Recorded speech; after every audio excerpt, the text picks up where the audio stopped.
شهادة أن لا إله إلا الله وأن محمد رسول الله.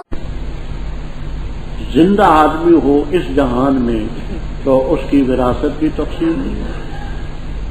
یہ سب مسائل ہیں. اس کو دفن بھی کیا گیا, اس کی وراثت بھی تقسیم ہوئی, اور اس کی بیوی کا عدت کے بعد نکاح بھی جائے گی. مثال میں کوئی اختلاف کسی کا نہیں. بھائی ہمارا فرماتے کہ ان کو مردے نہ کہو بلکہ وہ زندہ ہے. وہ حیات قبر کی حیات ہے, برزخ کی حیات ہے.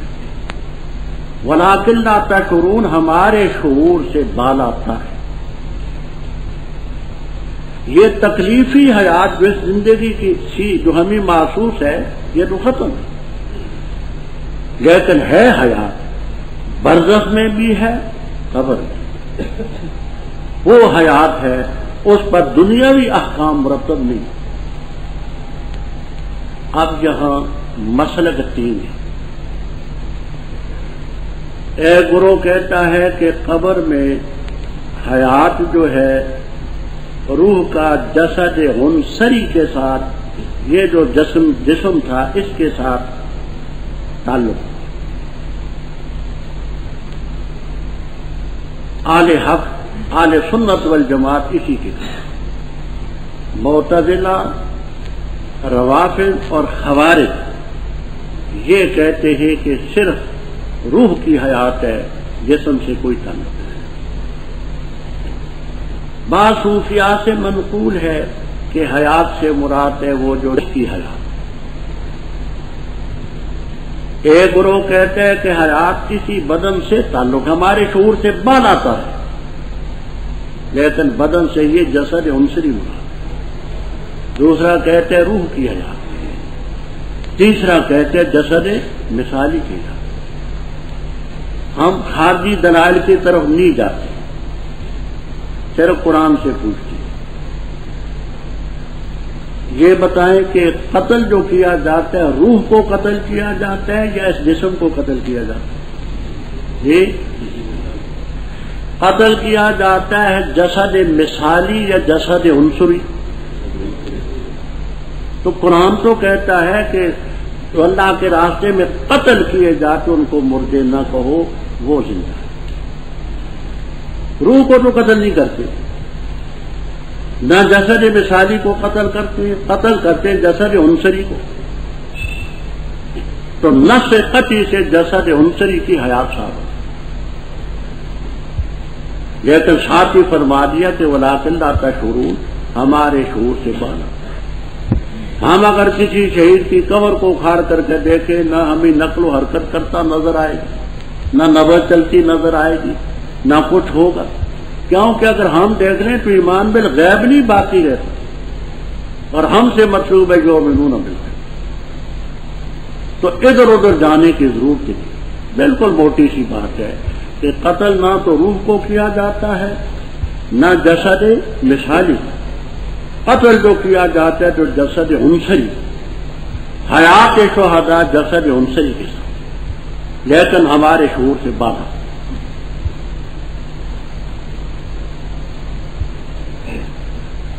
تمام اہل حق اس پر اتفاق ہے کہ برزخ میں سب سے اعلیٰ اور ارفع حیات ہے انبیاء کرام علیہم السلام, اس کے بعد شہداء, پھر درجہ بدرجہ مومنین کی کافرین کی. اگر حیات نہیں تو قبر کے اندر جو سزا ہے متواتر احادیث سے ثابت ہے, اجماع امت ہے, تو سب لغو ہو گیا ذخیرہ سزا. ہمارے شعور سے بالا. شرع مواقف میں, شرع مقاصد میں, شرع عقیدہ تو جلالی میں یہ ہے.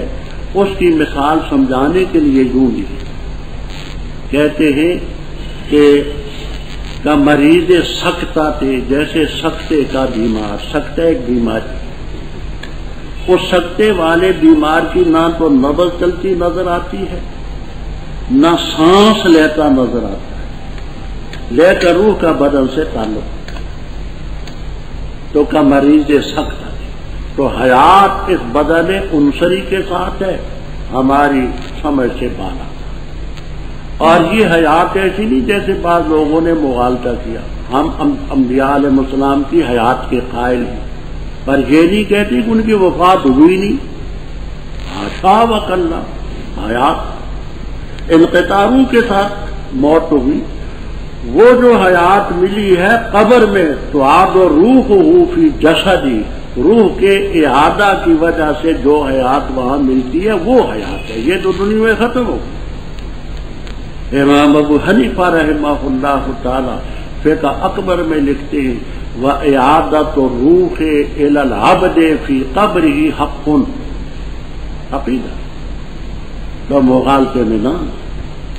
بعض لوگ ہمارے متعلق یہ خیال کرتے ہیں دیکھو جی یہ نصوص کے منکر ہیں، کہتے پیغمبر زندہ ہے تو زندوں کو دفن کر دیا. لا انکا میت ونا میت، وفات سب کی ہوئی لا شک کا. یہ دنیا کی یہ حصی زندگی جو ہے یہ ختم. وہ برزخ کی حیات ہے، قبر کی حیات ہے، وہ حق ہے. اور قرآن سے ثابت ہے کہ شہداء کی وہ جو حیات ہے جسد عنصری کے ساتھ ہے، نہ روح کی نہ جسد مثال. پھر ایک عجیب بات ہے کہ تکلیفیں تو اٹھائے یہ جسم، روزے بیچارہ یہ رکھے، رکوع سجود یہ کرے، اور مزے لوٹے اور شرارتیں کرے یہ بدن، مار کھائے جسد مثالی. یہ بھی عقل کی بات ہے، عقل کے بھی خلاف. بات سمجھ آتی ہے کہ تکالیف تو اٹھائے یہ بدن، روزے یہ رکھے، نمازیں یہ پڑھے، گرم ٹھنڈے پانی سے وضو یہ کرے، اور مزے اڑائے وہ اندر کی بات جسد مثالی، اور شرارتیں یہ کرے، مزے یہ لوٹے، اور مار کھائے وہ جسد مثالی، اور اس کو کچھ نہ ہو. عقل کے خلاف. تو آل حق کا یہ مسلک ہے کہ روح کا ذرہ ذرہ اس کے ساتھ. حضرت مولانا قاضی شمس الدین صاحب رحمہ اللہ تعالی ہمارے پیر بھائی بھی تھے، مدرس عالم. انہوں نے ایک کتاب پہلے لکھی، بلکہ دو لکھی. انہوں نے یہ لکھا کہ روح کا جسم سے کوئی تعلق نہیں. بالکل بڑے زوردار الفاظ میں کہ روح کا جسم سے کوئی تعلق نہیں. میں نے جب تشکیل و صدور ان کے سامنے پیش کی، حضرت اس کو ذرا دیکھ لیں کہ عقائد کی کتابوں میں ایک حوالہ آپ پیش کرتے تو کہاں سے پیش کرتے کہ اس روح اس کا تعلق اس سے اس جسم کے ساتھ نہیں ہے، روح کا جو جسد عنصری ہے. حضرت نے رجوع فرمایا، ان کی کتاب ہے تسکین القلوب، اس میں تصریح فرماتے ہیں کہ روح کا تعلق جسد عنصری کے ساتھ ہے، گو ریزہ ریزہ ہو جائے. یہی متکلمین کا مسلک ہے، یہی فقہا کا، اور اسی پر فتویٰ ہے. تو یہ میں نے مختصر سی بات کی ہے، جہاں بعض حضرات ہفتے لگاتے ہیں، لیکن ہمارا مسلک تو یہ بھی ہے کہ ایک آدھ بات ہی ہم سب قرآن پاک کو سمجھانے کی کوشش کرتے ہیں. تو آپ موٹی سی بات سمجھ لیں کہ حیات اس جسم کے ساتھ ہے، کیونکہ لا تقولوا لمن یقتل، جس کو قتل کیا جاتا ہے اس کو مردہ نہ کو. آگے حرف بل اضراب کے لیے، اضراب اما سبق، تو جس کو قتل کیا جاتا ہے وہ جسد عنصری ہے. حیات اس جسد عنصری سے متعلق ہے، ولکن لا تشعرون، ہمارے شعور سے بالا ہم نہیں. البتہ ضرور ہم تمہارا امتحان لیں گے صبر کے اور مواقع. بشیء من الخوف، دشمن کے حملے کا خوف ہوگا، کبھی قارسالی ہوگی، بھوک ہوگی، کبھی مالوں میں کمی ہوگی، کبھی جانوں میں کمی ہوگی، کوئی مرے گا کوئی مرے گا، کبھی پھلوں میں کمی ہوگی. وبشر صابرین، صبر کرنے والوں کو خوشخبری سنائے. کون ہے؟ جب مصیبت پہنچی ہے تو کہتے انا للہ و انا الیہ راجعون. دیکھیے جب آدمی فوت ہوتا ہے تو اس کے متعلق دو قسم کے خیال ذہن میں آتے ہیں. ایک یہ کہ یہ مرا کیوں، موت کیوں ہوا، اس کا دفعہ سے کیا انا للہ، ہم سب رب کی ملک ہے، جو چاہے کریں۔ دوسرا یہ خیال آتا ہے کہ یہ ہم سے جدا ہو گیا، اس کا دفعہ یوں کیا کہ ہم بھی وہی جانے والے جہاں وہ بھی۔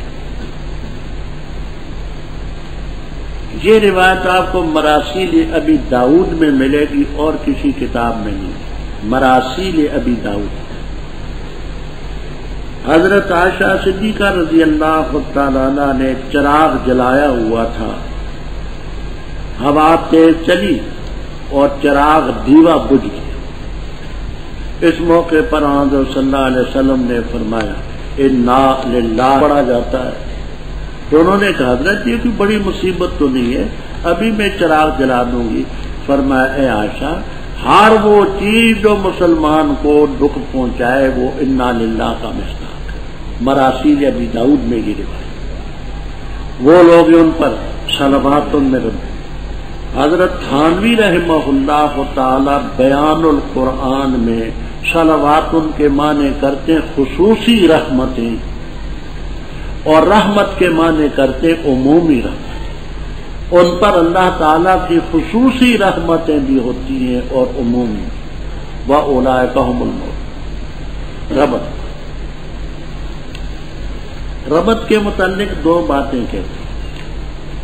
ایک بات کہی امام فخر الدین رازی رحم اللہ تعالی وغیرہ نے، وہ یہ فرماتے ہیں کہ آپ نے پہلے پڑھا ہے کہ پروردگار و ارنا مناسکنا، ہمیں ہمارے مناسک بتا، تو اس کا تعلق اس سے و ارنا مناسکنا، کہ حج کے مناسک میں سے صفا مروہ میں چکر لگانا بھی ہے، تو اس سے جوڑتے ہیں امام فخر الدین رازی رحم اللہ، یہ بھی ٹھیک ہے۔ دوسرے حضرات یہ کہتے ہیں کہ پہلے قبلے کا مسئلہ قریب بیان ہوتا ہے، کعبے کے طواف کے بعد متصل صفا مروہ کرنا ہوتا ہے، تو اس بنا پر کعبے کے بعد صفا مروہ کا ذکر ہوا کہ حج کے بعد عمرے کے بعد تم طواف کے بعد یہ بھی کرو، صفا اور مروہ من شعائر اللہ، شعائر شعیرتن کی جمع، کشاف وغیرہ، شعیرتن کے معنی علامت ہے، اللہ تعالیٰ کی قائم کردہ علامات میں سے۔ شاعر اللہ تو بہت کچھ ہے۔ حضرت شاہ ولی اللہ صاحب رحمہ اللہ تعالی اپنی بے نظیر اور دقیق کتاب حجت اللہ البالغہ میں فرماتے ہیں وہ معظم و شاعر اللہ اربعۃ، شاعر اللہ تو روح بے شمار ہے، چار چیزیں جو ہے یہ شاعر اللہ میں بہت اہم ہے۔ ایک النبی، ایک کعبہ، ایک الصلاۃ، ایک القرآن، یہ چار چیزیں معظم شاعر اللہ، قرآن، نبی، کعبہ، الصلاۃ، یہ معظم شاعر اللہ میں حجت اللہ البالغہ۔ بے شک صفا اور مروہ اللہ کی علامات میں سے، پر جس نے حج کیا بیت اللہ کا یا عمرہ کیا، کوئی گناہ نہیں ان پر یہ کہ صفا مروہ کا چکر لگائے۔ بخاری شریف میں روایت ہے، تفصیل میں ایک ہی شک بیان کرتا۔ جاہلیت کے زمانے میں انصار مدینہ جب کافر تھے، ان کا ایک طبقہ حج تو کرتا تھا، صفا مروہ نہیں کرتا تھا، طواف کرتا تھا، صفا مروہ نہیں کرتا تھا، اس کو گناہ سمجھتے تھے۔ جب یہ مسلمان ہوئے تو انہوں نے پوچھا کہ حضرت ہم پہلے تو صفا مروہ نہیں کرتے تھے، اب کرنے یا نہیں؟ رب تعالیٰ نے فرمایا فمن حج البیت او اعتمر فلا جناح علیہ یطوف بہما، کہ صفا مروہ کا چکر بھی کاٹے کوئی گناہ نہیں۔ تو جاہلیت کی بات ختم ہے، اور جس نے دل کھول کر خیر کی بس بے شک اللہ تعالیٰ قدردان بھی ہے علی۔ ربط اوپر ذکر تھا کہ وَإِنَّ فَرِيقٌ مِّنْهُمْ لَيَكْتُمُونَ الْحَقَّ، ایک گروہ حق کو چھپاتا ہے۔ اب ان کتمان حق والوں کے متعلق حکم ہے جو حق کو چھپاتے ہیں۔ بے شک وہ لوگ جو چھپاتے جو چیز ہم نے نازل کی واضح دلائل سے اور ہدایت سے، بعد اس کے کہ ہم نے لوگوں کے لیے بیان کیا کتاب میں، ان پر رب کی لعنت اور لعنت کرنے والوں کی لعنت۔ ہاں مگر لعنت سے وہ بچ جائیں گے جنہوں نے توبہ کی، اصلاح کی اور انہوں نے حق کو بیان کیا، تو اولئک اتوب علیہم انا التواب الرحیم۔ بخلاف اس کے جو کافر ہیں، کفر کی حالت میں مرے، ان پر رب کی بھی لعنت، فرشتوں کی بھی لعنت اور انسانوں کی بھی لعنت اجمعین، حالت ہونے مجمع تمام انسان تمام فرشتے اس لعنت میں شریک۔ خالدین فیہا، ہاں کی ضمیر آجے بسوئے لعنت، مضاف یہاں محذوف۔ خالدین فیہا اے فی محل اللعنت وہی جہنم، لعنت کا محل جو ہے دوزخ ہے، اس میں رہے گی، ہلکا نہیں کیا جائے گا عذاب ان سے اور نہ ان کو مہلت دی جائے گی۔ ہمارے حضرت مرحوم مولانا حسین علی صاحب رحمہ اللہ تعالی ربط یہ دیتے تھے، اوپر کتمان حق کا ذکر تھا، فرماتے ہیں کہ حق کو چھپانے کی تو کئی شقیں ہیں، سب سے بڑی ہے توحید کو چھپانا، اسی لیے فرمایا وَإِلَٰهُكُمْ إِلَٰهٌ وَاحِدٌ لَا إِلَٰهَ إِلَّا هُوَ الرَّحْمَٰنُ الرَّحِيمُ۔ اس الوہیت کے مسئلے کو واضح کرو، مت چھپاؤ۔ بے شک پیدا کرنے میں آسمانوں کے اور زمین کے، اور بدلنے میں رات اور دن کے، اور کشتیوں کے وہ جو چلتی ہیں سمندر میں، وہ چیزیں لے کر کے جو لوگوں کو نفع دیتی ہے، اور وہ چیز جو اللہ نے نازل کی آسمان سے، وہ کیا ہے؟ من السماء، آسمان سے، من ماء، پانی، پر زندہ کیا اس کے ذریعے زمین کو اس کے مر چکنے کے بعد، اور بکھیرے اس نے زمین میں ہر قسم کے جانور، اور پھیرنے میں ہواؤں کے، اور بادل کے جو مسخر ہے، لٹکا ہوا ہے، لٹکایا ہوا ہے آسمان اور زمین کے درمیان، ان سب میں البتہ نشانی ہے اس قوم کے لیے جو عقل رکھتی ہے۔ اور لوگوں میں وہ بھی ہیں جو بناتے اللہ کے ورے اندادن شریک، ان سے محبت کرتے جیسے اللہ تعالیٰ سے محبت، اور وہ لوگ جو ایمان لائے زیادہ سخت ہوتے عزم محبت کے اللہ تعالیٰ کے لیے۔ اور اگر دیکھ لیں وہ لوگ جنہوں نے ظلم کیا، جب دیکھیں گے عذاب کو، اس لیے کہ قوت، بے شک قوت اللہ تعالیٰ ہی کے لیے ساری، اور بے شک اللہ تعالیٰ سخت سزا دینے والا۔ جس وقت بیزار ہوں گے وہ جن کی پیروی کی گئی، ان سے جنہوں نے پیروی کی، اور دیکھ چکیں گے عذاب کو، اور منقطع ہو جائیں گے ان کے الاسباب و تعلقات، اور کہیں گے وہ جنہوں نے پیروی کی، لو کاش کہ بے شک ہمارے لیے لوٹنا ہوتا، پس ہم بیزار ہوتے ان سے جیسے یہ بیزار ہوئے ہم سے۔ اسی طرح اللہ تعالیٰ دکھائے گا ان کو ان کے اعمال، حسرتیں ان پر ہوں گی اور نہیں ہوں گے وہ نکل سکنے والے آگ سے۔ رب یہ اوپر دعوت کہ لا الہ الا اللہ تعالیٰ کے بغیر کوئی الہ نہیں، نہ کوئی خالق، نہ کوئی مالک، نہ کوئی رازق، نہ کوئی حاجت روا، نہ کوئی مشکل کشا، نہ فریاد رس، نہ دستگیر، کوئی بھی۔ اب اس کی دلیلیں بیان کرتے ہیں کہ یہ کام سب رب کے ہیں، تو اور الہ کون ہو؟ دیکھتے نہیں بے شک پیدا کرنے میں آسمانوں کے اور زمین کے، اور آگے یہ سب چیزیں ان میں نشانی ہیں۔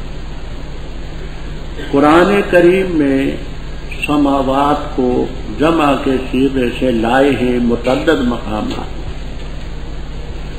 سارے قرآن کریم میں زمینوں کے متعدد ہونے کی صرف ایک ہی آیت ہے، سورۃ الطلاق میں۔ اللہ تعالیٰ نے 7 آسمان پیدا کیے، وَمِنَ الْأَرْضِ مِثْلَهُنَّ، اور اتنی ہی زمینیں۔ سب قرآن میں صرف ایک آیت 7 زمینوں پر دلالت ہے۔ جہاں یہ بات چلتی ہے کہ سماوات کو جمع لائے، ارض کو مفرد لائے، اس کی کیا وجہ؟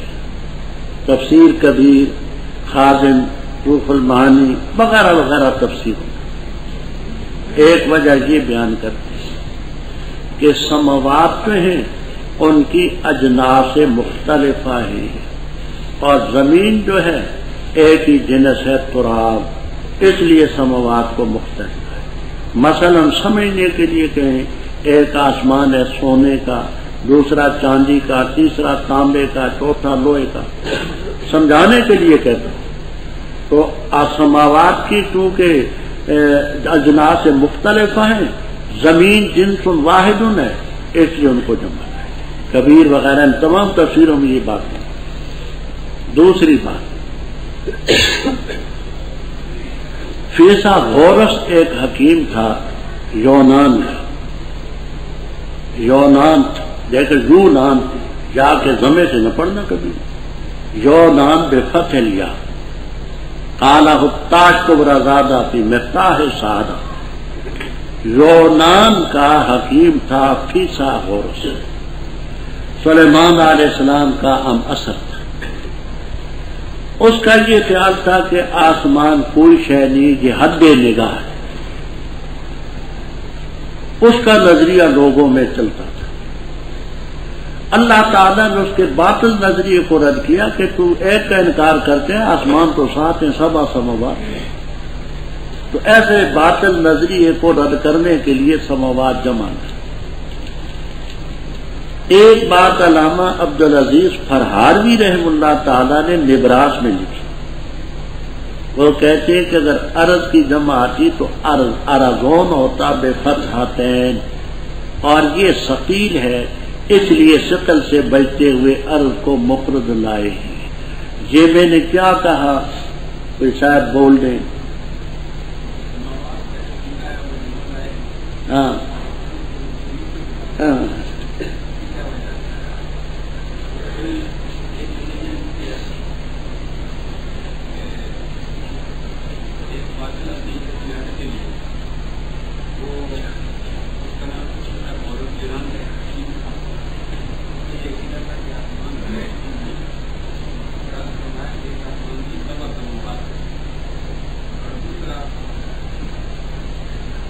آج آپ نے کھایا کیا ہے مولانا؟ کیا کھا کے آئے؟ پیٹ بھرا ہوا. العلم لا يجنم بطن. پہلی وجہ یہ آسمان جو ہے یہ اجناس سے مختلف ہے، اس لیے اور زمین جو ہے جنس واحد ہے، اچھا اس لیے سماوات لائے.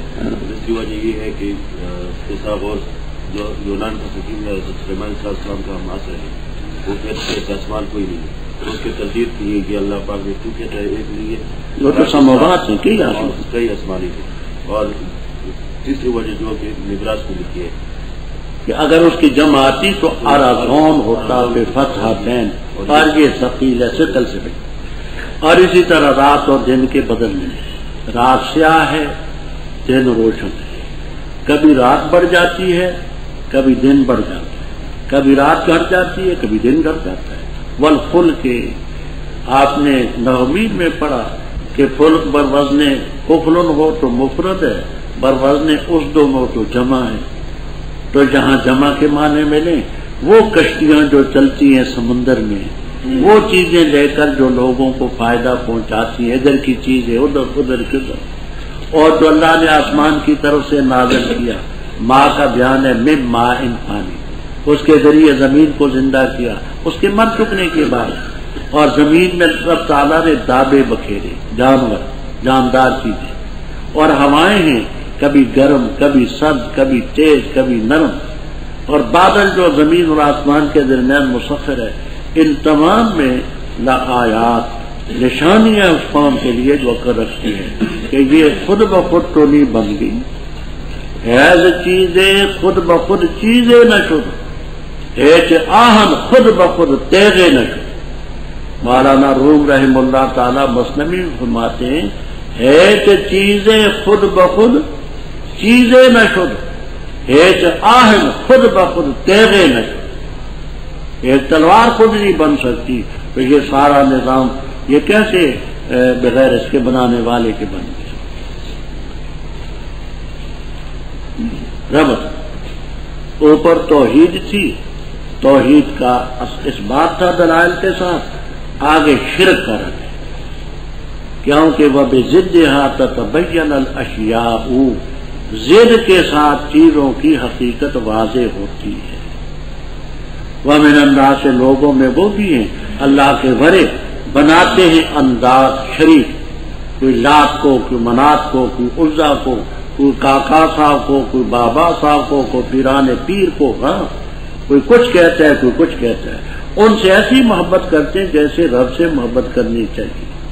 حالانکہ جو لوگ مومن ہیں اشد حب للہ، سب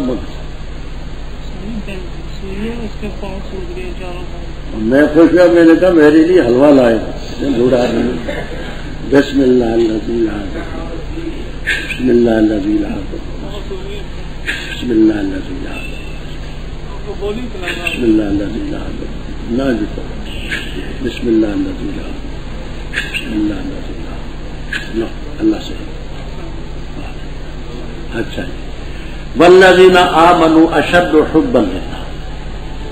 آگے فرمایا کہ یہ جو کافر ہیں، کاش کے اس حقیقت کو بھی دیکھ لیں جو آگے آ رہی ہے۔ آگے بات ذرا توجہ سے سمجھنا، لو شرطیہ ہے اور جزا اس کی محذوف ہے۔ اگر دیکھ لیں وہ جو ظالم ہے، جب دیکھیں گے عذاب کو، لَرَأَوْا أَمْرًا عَظِيمًا وَلَوْ يَرَى الَّذِينَ لَرَأَوْا، البتہ دیکھیں بڑی بات، انا یہ اس کی دلیل ہے، تعلیلی ہے، لِأَنَّ الْقُوَّةَ، اس لیے کہ قوت سب اللہ ہی تعالیٰ، اور اللہ تعالیٰ سب سے، یعنی قیامت کے دن جب عذاب ہوگا، سزا ہوگی، وہ ان کے سامنے ہوتی تو یہ کبھی ایسی حرکت نہ کرے، ورنہ اللہ شدید العقاب۔ کیا ہوگا؟ اِذْ تَبَرَّأَ الَّذِينَ اتَّبَعُوا، جب بیزاری کا اعلان کریں گے وہ جن کی پیروی کی گئی، استاد غلط قسم کے، پیران بد کردار، کونسلر، ووٹ لینے والے جن کی پیروی کی گئی، کن سے بیدار ہوں گے؟ من الذین اتبعوا، ان سے جنہوں نے پیروی کی، شاگردوں سے، مریدوں سے اور ووٹروں سے، جن سے ووٹ لیے، ان سے بیداری۔ کیا کہیں گے؟ تم جانو تمہارا کام جانے۔ یہ دیکھیے آپ انشاءاللہ سورہ ابراہیم میں پڑھیں گے، ان حیینا الہی، وہ سب رل مل کر کے ابلیس کے پاس جائیں گے، کہیں گے ہمارا بڑا لیڈر تو ہے نا، تو آج ہم اس عذاب سے چھڑانے کی کوئی تدبیر بتائیں۔ تو کیا کہے گا؟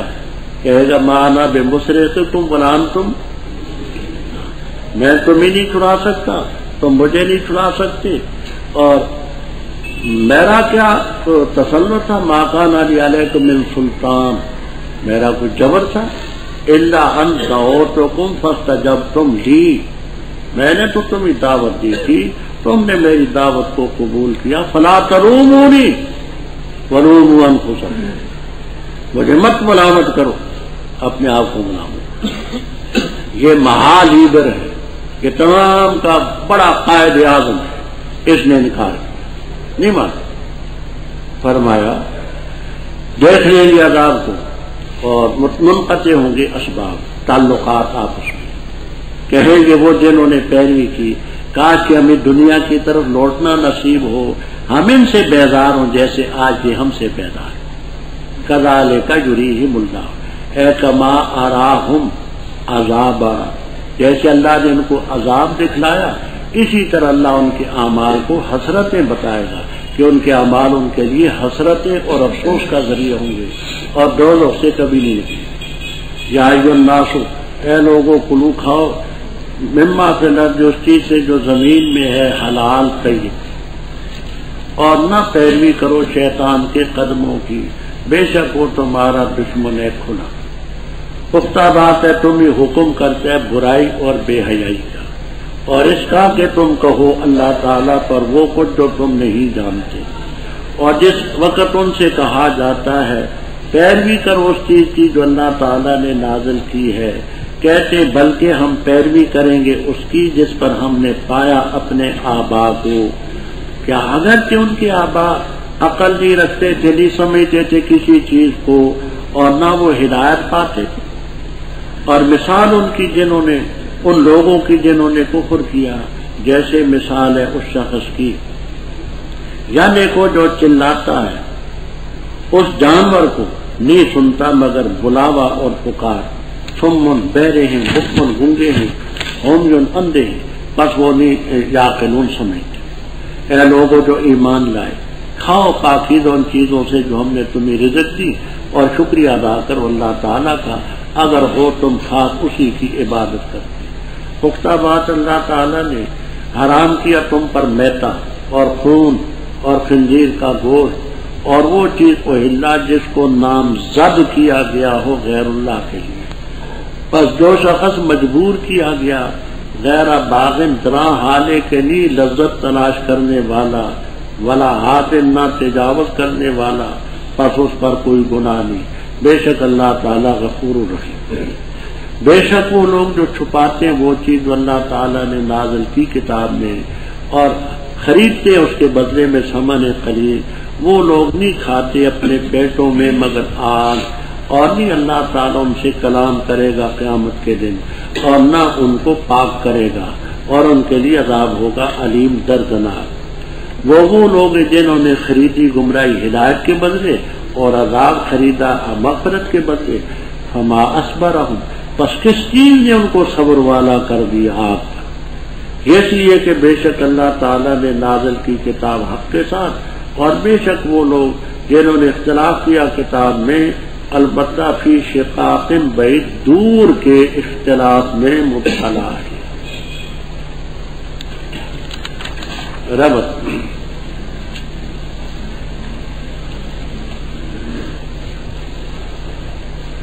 اوپر شرک کا رد،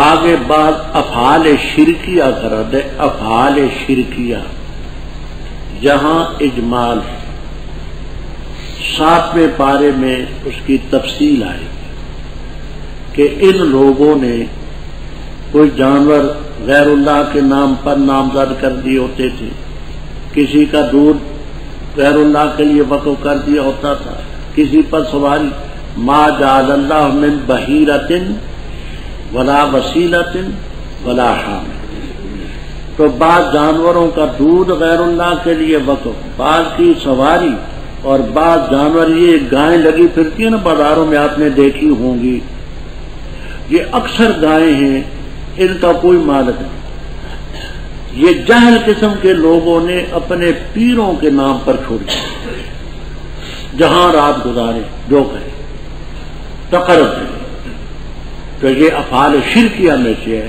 کہ غیر اللہ کے تقرب کے لیے کرن کو چھوڑا۔ تو تفصیل وہاں آئے گی، یہاں اجمال ہے۔ اللہ تعالیٰ فرماتے ہیں کہ وہ دودھ بھی ان کا نہیں پیتے تھے، جانوروں کو ذبح کر کے بھی نہیں کھاتے تھے، تحریمات خود ساختہ اپنی طرف سے چیزوں کو حرام بنا رکھا تھا۔ اللہ تعالیٰ فرماتے ہیں اے لوگوں، کھاؤ جو چیز زمین میں ہے حلال طیب۔ حلال اور طیب کا فرق یاد رکھیں۔ تفسیر عزیزی وغیرہ میں ہے، تفسیر عزیزی کہ حلال وہ چیز ہے جس کے بارے میں شریعت نے جواز کا حکم دیا ہو۔ مرغی حلال ہے، بکری حلال ہے، گائے حلال ہے، بیل حلال ہے، اونٹ حلال ہے وغیرہ۔ اور طیب اس کو کہتے ہیں کہ غیر کا حق متعلق نہ ہو۔ اب مرغی تو حلال ہے، لیکن کسی سے آپ نے چوری کی ہو تو طیب نہیں ہے، چھینی ہو تو طیب نہیں ہے۔ تو کھانے کے لیے دو قیدیں ہیں، حلال کا معنی سمجھے جس کے بارے میں رب نے اجازت دی ہو، اور طیب یہ ہے کہ غیر کا حق متعلق نہ ہو۔ گندم حلال ہے، لیکن کسی سے چھین کر کے چوری کر کے کہیں تو طیب نہیں ہے، تو کھانے کے لیے حلال اور طیب ہونے کی کہتے ہیں۔ شیطان کے قدموں کی پیروی نہ کرو، وہ تمہارا کھلا ہے۔ وہ تو ہمیں حکم کرتا ہے بالسوء والفحشاء۔ سوء اور فحشاء کا کیا فرق ہے؟ ایک فرق یہ ہے، سوء کا تعلق ہے قول سے، فحشا کا تعلق ہے فعل سے. مثلا زبان سے جھوٹ بولا، گالی دی، غیبت کی، یہ سو. زنا کیا، لواطت کی، یہ شراب کی، عمل کے ساتھ جس کا تعلق ہے وہ فحشا. دوسرا فرق یہ ہے کہ سو ایسی برائی کو کہتے ہیں جو تنہائی میں انسان اکیلا کر سکے. شراب اکیلا بھی پی سکتا ہے. فحشا وہ ہے کہ دوسرا ملے تو کرے، زنا ہے. تیسرا فرق یہ ہے کہ سو ایسی برائی ہے کہ جو چھپ کر کے کریں، زنا بھی کریں تو چھپ کر کے کریں، اور فحشا وہ کہ کھلے بندوں کریں. 3 فرق سمجھ آ گئے؟ اچھا. اور یہ کہ کہو اللہ تعالیٰ پر جو کچھ کہ تم نہیں جانتے. فرمایا جب ان سے کہا جاتا ہے پیروی کرو جس چیز کو اللہ نے نازل کیا ہے، تو کہتے ہیں بل حرف اضراب ہے، ہم ما انزل اللہ کی پیروی نہیں کرتے، بلکہ پیروی کریں گے اس کی جس پر اپنے آباء و اجداد کو پایا. کہ اگرچہ ان کے آباء و اجداد لا یعقل، عقل نہیں رکھتے تھے، کسی چیز کو سمجھتے نہ تھے، اور ہدایت بھی ان کو حاصل نہ تھی، پھر بھی مانوں گے. یہاں طویل بحث ہے، میں بحثوں میں زیادہ نہیں پڑتا، وقت کم ہوتا ہے. غیر مقلدین حضرات نے اس آیت سے اور اس مضمون کی دوسری آیتوں سے تقلید کا رد کیا. میں نے اس پر مبسوط بحث کی ہے، الکلام المفید فی اثبات تقلید میں، طبع شدہ کتاب، مبسوط بحث. شوق ہو تو اس میں دیکھ لینا. یہاں جو بات عرض کرنی ہے وہ جس تقلید کا رد اس میں ہے، اہل حق میں کوئی اس تقلید کا قائل نہیں. جس تقلید کا اس آیت کریمہ میں رد ہے، اہل حق میں اس تقلید کا کوئی بھی قائل نہیں. حنفی ہوں، شافعی ہوں، مالکی ہوں، حنبلی ہوں، ثوری ہوں، اسحاقی ہوں، اوزاعی ہوں، لیثی ہوں، کوئی بھی قائل نہیں. کیوں؟ جہاں اس تقلید کا رد ہے، ان سے کہا جاتا ہے اتبعوا ما انزل اللہ، قالوا بل حرف اضراب ہے، ہم انزل اللہ کی پیروی نہیں کرتے، ہم تو باپ دادے کی مانتے. تو اہل حق میں اس تقلید کو تو کوئی بھی نہیں مانتا. اس تقلید کے کفر ہونے میں، شرک ہونے میں، قبیح ہونے میں کوئی شک نہیں. اہل حق کون سی تقلید کرتے ہیں؟ اہل حق کی تقلید یہ ہے کہ کسی مسئلے میں قرآن پاک کا کوئی حکم نہ ہو، حدیث شریف سے ثابت نہ ہو، خلفاء راشدین سے ثابت نہ ہو، صحابہ کرام سے ثابت نہ ہو، رضی اللہ تعالیٰ عنہم اجمعین. ایسے مسئلے میں امام کی بات کو مانتے ہیں اس بنا پر کہ امام مجتہد ہے، اور المجتہد یخطئ ویصیب. مجتہد سے خطا بھی ہو سکتی ہے، اس کی بات صحیح بھی ہو سکتی ہے، معصوم نہیں ہو. قرآن میں مسئلہ نہیں، حدیث میں نہیں، خلافت راشدہ سے ثابت نہیں، صحابہ کرام سے ثابت نہیں رضی اللہ تعالیٰ عنہ. ایسے مسئلے میں امام کی بات کو مانتے ہیں اس بنا پر کہ مجتہد ہے. اور تمام اصول فقہ کی کتابوں میں یہ جملہ ہے، المجتہد یخطئ ویصیب. اب اس سے اور جواب بھی حاصل. وہ لوگوں کو مغالطہ دیتے، کہتے ہیں دیکھو انہوں نے اپنے امام کو نبی کی گدی پر بٹھایا ہے، نبی کے منصب پر بٹھایا اماموں. تو جواب آپ سمجھیں وہ کیسے؟ وہ ایسے سمجھے کہ نبی کو تو ہم معصوم سمجھتے ہیں، نبی کو اور امام کو تو ہم نے امام کو کب نبی کی گدی اور منصب پر بٹھایا؟ امام کو معصوم تو نہیں کہتے. بات سمجھ آ گئی؟ حضرت مجدد الفسانی رحم اللہ تعالی نے ایک رسالہ لکھا ہے، اس کا نام تھا رد رواقص، فارسی میں.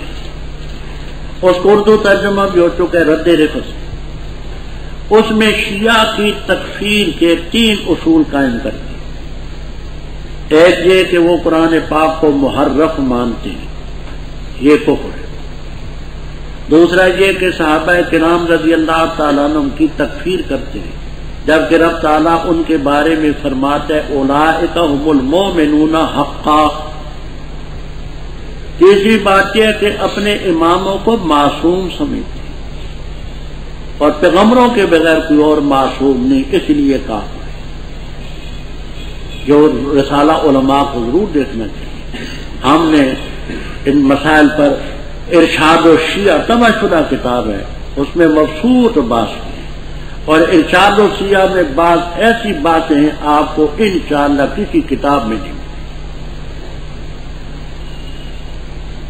میں حیران ہوں ان علماء پر کہ جن کے سامنے شیعہ کے عقائد سامنے رکھے جاتے ہیں اور پھر ان کی تکفیر نہیں کرتے. بڑی حیرانی ہے علماء کی. وہاں مجھ سے پوچھا گیا کہ کیا وجہ اس کی تکفیر؟ میں نے کہا کہ میری سمجھ میں 3 باتیں آتی. میں نے اپنے ارشاد الشیعہ میں مبسوط بات کی. ایک وجہ یہ کہ شیعہ اور رافضی کا فرق، تعظیم و تعظیم وغیرہ کے ہم نے حوالے دیے. شیعہ متقدمین کی اصطلاح میں وہ تھا جو تمام صحابہ کو مسلمان سمجھے، خلافت راشدہ کا قائل ہو، صرف حضرت علی رضی اللہ تعالیٰ عنہ کو حضرت عثمان رضی اللہ تعالیٰ عنہ پر فضیلت دے. متقدمین کی اصطلاح میں یہ شیعہ تھا.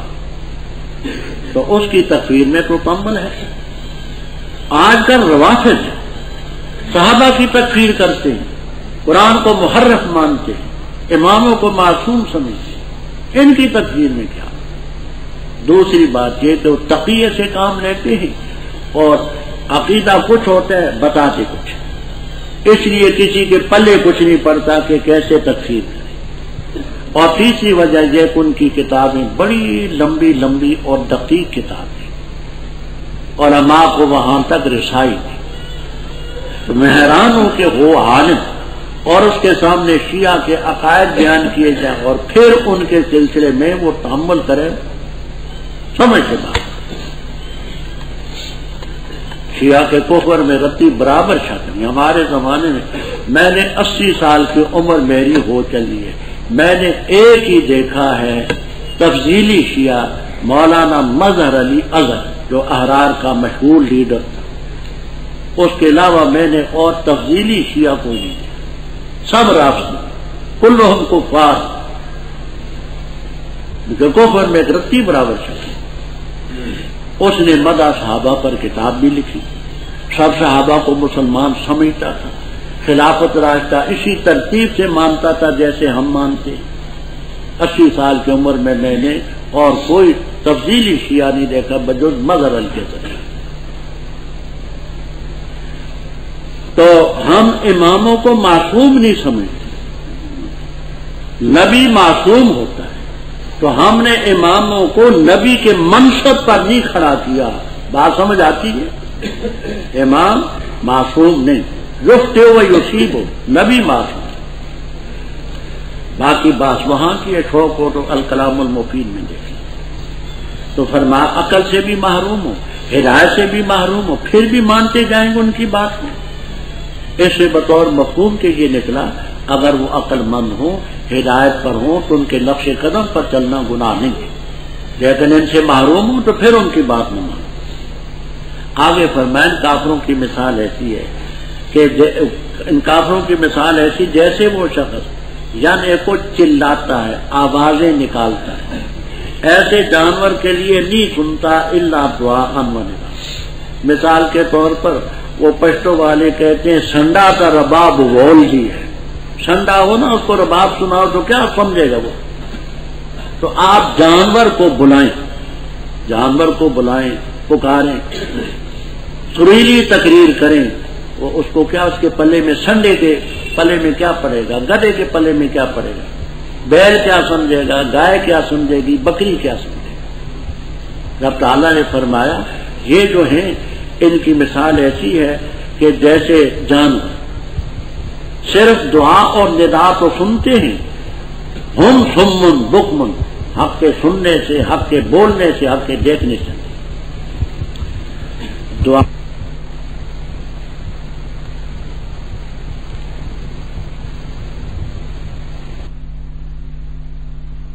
دیکھا۔ الحمدللہ میں بڑا وہمی آدمی اور غالباً شاذ و نادر کوئی عالم ہوں گے پاکستان یا ہندوستان میں کہ انہوں نے اتنا مطالعہ کیا جتنا میں نے کیا۔ الحمدللہ ذالک فضل اللہ یؤتی من یشاء۔ اب حافظہ بھی کمزور ہے، ہوں بھی بوڑھا، ہمت بھی نہیں۔ یہ کسی کتاب میں یہ میں نے دیکھا ہے، حوالہ مجھے یاد نہیں، اس لیے حالت تعین میں نہیں بتاتا۔ ہاں ہے، اچھا، یہ کہتے ہیں دعا ایسی آواز جس میں غیر کو اپنی طرف متوجہ کرنے کے لیے، اور ندا ایسی آواز جس میں غیر کو اپنی طرف متوجہ کرنے کی نو ماس ہو، وہ مولانا مجھے دکھانا۔ اچھا، دعاءً اور ندان کا فرق بعض نے کیا ہے، بعض تو کہتے ہیں دونوں ہم مانا ہے، بعض کہتے ہیں دعا ایسی آواز کے دوسرے کو اپنی طرف متوجہ کرنا مقصود ہے، اور ندا کا یہ معنی کہ مال پکارو، اپنی طرف متوجہ کرنا نہ۔ تو مولانا سیف اللہ صاحب کہتے ہیں کہ ان کے پاس ایک کتاب ہے، اور ہو سکتا ہے لال کتاب ہی ہو، اس میں بڑا کچھ ہوتا ہے۔ ہاں، وہ مولانا لانا کتاب کل پرسوں، ہم بھی اپنا شک نکال۔ سمن بکمن، اے ہم سمن بکمن ہم جم ہم لا جن فلا یا فلن جن۔ فرمایا اے مومنو تم کفار کی پیروی مت کرو، یا الذین آمنوا کلوا من طیبات ما رزقناکم، پاکیزہ چیزیں جو ہم نے تمہیں رزق دیے کھاؤ، واشکروا للہ، حلوہ کھا کر اللہ کا شکریہ ادا کرو، ان کنتم ایاہ تعبدون، اگر اس کا عبادت تم کرتے۔ یہ انشاءاللہ رمضان میں آپ کو کھیر بھی ملے گی۔ انما حرم علیکم المیتۃ، اب اللہ تعالیٰ نے جو چیزیں تم پر حرام کی ہیں ان میں پہلی چیز ہے میتا۔ میتا اس جانور کو کہتے ہیں کہ فی نفس ہی تو حلال ہو لیکن ذبح نہ کیا جا سکے، مرغی، گائے، بھینس، بکری، اونٹ وہ حرام، ہاں اس کے چمڑے کے نکالنے کی اجازت۔ بخاری وغیرہ میں روایت ہے، ایک مردار بکری تھی، اس کو گھسیٹ کر کے لے جا رہے تھے، آپ نے فرمایا اللہ اخذ تم احابہا، اس کا چمڑا تم نے کیوں نہیں اتار لیا؟ قالوا انہا میتۃ، کہنے لگے حضرت یہ تو مردار ہے، فرمایا نظر آتی ہے لیکن اس کا چمڑا اتار سکتے۔ والدم، دم سے مراد ہے دم مشفوح، آپ میں پارے گیا آئے گا، والدم مسفوحا، وہ خون جو ذبح کرتے وقت بہ جاتا ہے نیچے، وہ حرام۔ باقی جو گوشت کی بوٹیوں کے ساتھ خون لگا رہتا ہے وہ حرام نہیں، اگر دھونے کے بغیر کوئی گوشت کو پکائے تو حرام نہیں دو، ہاں نظافت کے خلاف ہے، دھو کے پکانا چاہیے، تو دم مسفوح حرام ہے۔ تیسری چیز لحم خنزیر، خنزیر کا گوشت حرام، کیونکہ جہاں اوپر کلو کا لفظ ہے کھاؤ تو اس لیے گوشت کا ذکر کیا، ورنہ خنزیر بے جمیع الاجزاء نجس ہے، اس کا چمڑا بھی، اس کے بال بھی، اس کی ہڈیاں، اور وہ چیز احل بھی لغیر اللہ جس کو غیر اللہ کے نام پر نامزد کیا جائے، تقرب لغیر اللہ۔ یہاں بات تو بڑی طویل ہے، میں مختصر کرتا ہوں۔ طویل بات دیکھنی ہے تنقید متین اور اتمام البرہان میں بمالا مزید علیہ باس ہم نے ان بے فضلی تعالیٰ کر دی تنقید متین بتفسیر نعیم الدین اور اتمام البرہان میں توشدہ کتابیں مبسوط بات کر یہاں آپ مفہوم کو سمجھیں. ایک ہے کسی جانور کا نامزد کرنا بے طریقہ شرعیہ، وہ بے طریقہ شرعیہ یہ کہ مثلا کہتے ہیں زید کی گائے، بکر کا اونٹ، خالد کی بکری، یعنی شرعی طور پر مجازی طور پر یہ مان لیتے ہیں جائز ہے کوئی ہے. اسی طرح شرعی طریقہ ہے حقیقے کا بکرا، ولیمے کا بکرا، اس کی بکری، شرعی طریقہ، اس میں بھی کوئی ہے. جس کی حرمت بیان کی ہے وہ یہ کہ تقرب کے لیے، تقرب کا یہ معنی کہ اپنی کچھ امید اس سے وابستہ کہ میں یہ فلاں بزرگ کے نام پر دوں گا تو میرا کام کر دے گا یا کرا دے گا، اگر نہ دوں گا تو مجھے نقصان پہنچے گا.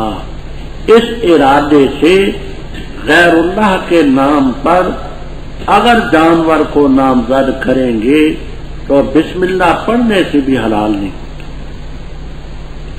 تفسیر کبیر، تفسیر نیشا بری، فتاوی عزیزی، تفسیر عزیزی وغیرہ کے ٹھوس حوالے ہم نے وہاں نقل کر. حضرت شاہ عبدالعزیز صاحب رحمہ اللہ تعالیٰ فرماتے ہیں کہ جیسے کتے کو کوئی ذبح کرے بسم اللہ اللہ اکبر، کتا حلال ہو جائے گا. خنزیر کو کوئی شخص ذبح کرتا ہے کہتے ہیں بسم اللہ اللہ اکبر، حلال ہو جائے گا. ایسے ہی غیر اللہ کے نام پر تقرب اور تعظیم لغیر اللہ کے نام پر نامزد کیا ہوا بسم اللہ اللہ اکبر کہنے سے حلال نہیں ہوتا. وہ اسی وقت حلال ہوگا کہ اپنے گندے عقیدے سے توبہ کر کے اس کو ذبح کرے پھر حلال. فقہا نے لکھا ہے، در مختار میں ہے، شامی میں ہے، شرح مسلم میں ہے، عالمگیری میں ہے، ان کتابوں میں ہے.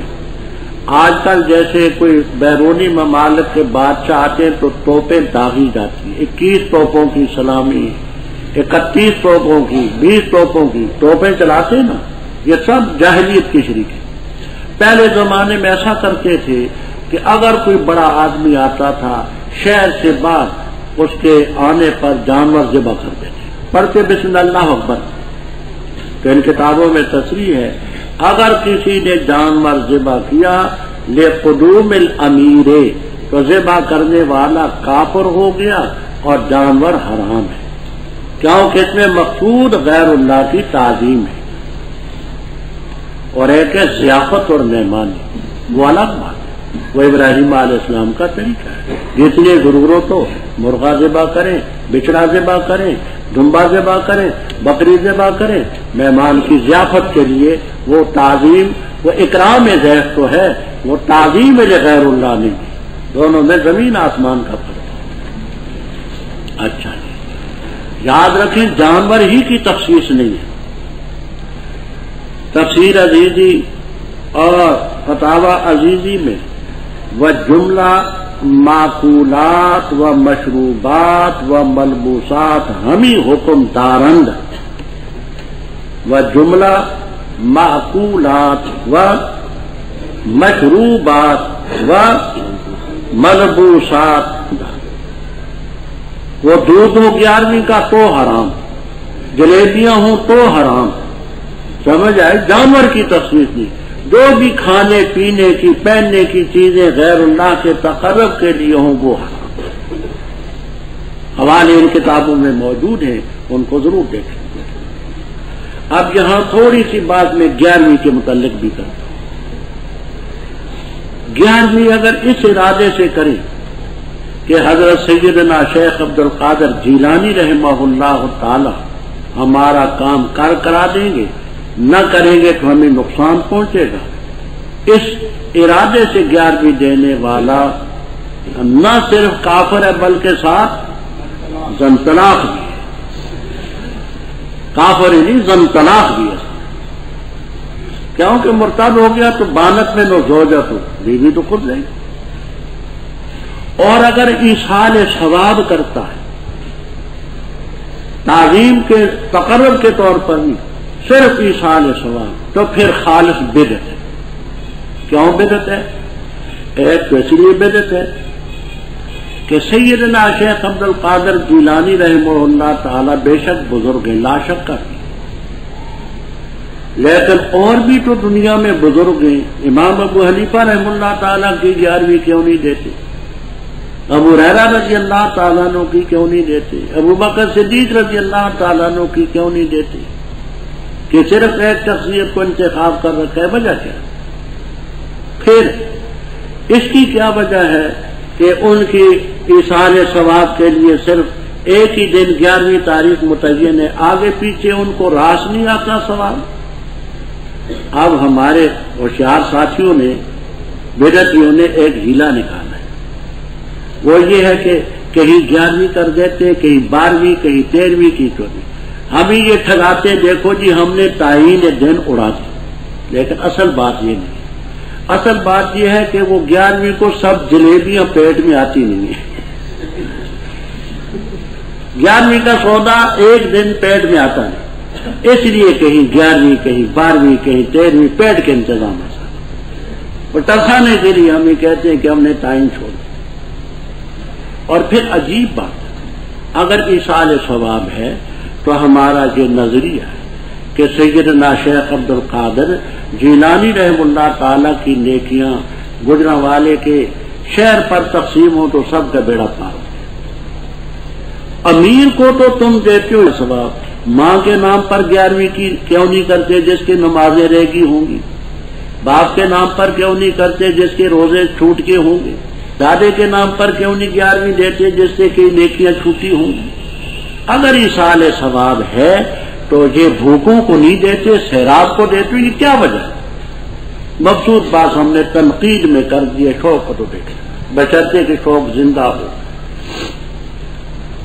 ومن اضطر پر جو شخص مجبور کیا گیا غیر باغن ولا عادن، باغن و عادن کے ایک تفسیر کرتے امام شافعی رحمہ اللہ تعالی، اسلامی حکومت ہو جو ہماری بدقسمتی سے اس وقت پوری دنیا میں ایک بھی نہیں، یہ مسلمانوں کی انتہائی بدبخت، کچھ تھوڑے سے آثار افغانستان میں پیدا ہو چلے تھے کہ مجاہدین افغانستان کی اکثریت علماء پر مشتمل ہے اور علماء حق، اگر وہ کامیاب ہوتے تو وہ اسلامی نظام کا، لیکن امریکہ شیطان نے کھیل نہیں چاہتا، 50 ملکوں سے زیادہ اس وقت ہیں، لیکن ایک بھی مسلمانوں کے تو ہیں اسلامی ہو حکومت، اس کے خلاف کوئی شخص باغی، تو امام شافعی رحم اللہ تعالیٰ فرماتے وہ باغی نہیں کھا سکتا مردار، نہ خنزیر بھوکا ہو۔ آپ کی معنی کرتے ہیں سفر معصیت کرنے والا، چوری کے لیے، ڈاکے کے لیے، اغوا کے لیے جاتا ہے، وہ نہیں کھا سکتا۔ امام ابو حنیفہ رحم اللہ تعالیٰ معنی یہ کرتے ہیں غیر باغن کہ لذت نہ تلاش کرے کہ خنزیر کے گوشت کا ذائقہ کیا ہوتا ہے، اور آج کا معنی ضرورت سے زیادہ نہ کھائے، اگر ایک چٹان سے جان بچ سکتی ہے تو 6 تولے نہ کھائے، فرمایا اس پر کوئی گناہ نہیں، بے شک اللہ تعالیٰ غفور رحیم۔ بے شک وہ لوگ جو چھپاتے وہ چیز اللہ نے نازل کی کتاب میں اور اس کے بدلے میں ثمن قلیل خریدتے ہیں، وہ لوگ ہیں نہیں کھاتے اپنے پیٹوں میں مگر آگ، اور ان سے اللہ تعالیٰ کلام نہیں کرے گا قیامت کے دن، نہ ان کو پاک کرے گا اور ان کے لیے عذاب عظیم۔ اس آیت کریمہ کا ایک دوسری آیت کریمہ سے تعارض ہے، یہاں یہ آتا ہے وَلَا يُكَلِّمُهُمُ اللَّهُ، اللہ تعالیٰ ان سے کلام نہیں کرے۔ دوسرے مقام پر آتا ہے فَوَرَبِّكَ لَنَسْأَلَنَّهُمْ أَجْمَعِينَ، تیرے رب کی قسم ہم سب سے سوال کریں، تو وہاں سے کلام کس بات ہے؟ تفسیر ابو سعود، مظہری، مدارک، بیضاوی وغیرہ میں کہ محل جدا جدا ہے۔ ایک تو سوال ہوگا توبیخ کا، زجر کا کہ تم نے یہ کیوں کیا، اور ایک کلام ہوگا پیار کا، محبت کا، شفقت کا۔